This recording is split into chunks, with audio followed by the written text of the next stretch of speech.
میں کوئی شک نہیں کہ ہمارے نبی محمد صلی اللہ علیہ وسلم کی ولادت باسعادت اسی مہینے میں ہوئی، مگر اس کے باوجود نہ تو قرآن مجید کے اندر اور نہ حدیث پاک کے اندر اس کی فضیلت کے سلسلے میں کوئی آیت یا کوئی حدیث وارد ہے۔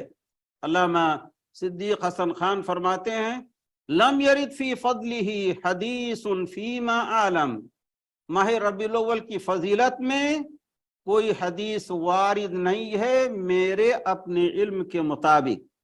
اگر یہ مہینہ اس لحاظ سے فضیلت والا ہے کہ اللہ کے رسول علیہ السلام کی ولادت بسعادت اسی مہینے میں ہوئی، تو یہ غم کا بھی مہینہ ہے، کیونکہ رسول اللہ صلی اللہ علیہ وسلم کا انتقال بھی اسی مہینے میں ہوا۔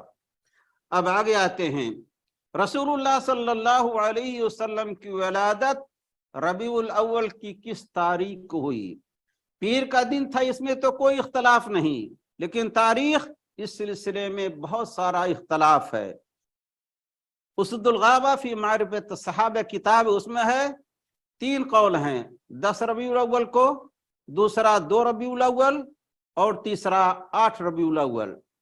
ابن سید الناس کی کتاب عین الاثر، اس کے اندر بھی ہے 12 تاریخ، 12 ربیع الاول، 2 ربیع الاول، 1 ربیع الاول، 8 ربیع الاول۔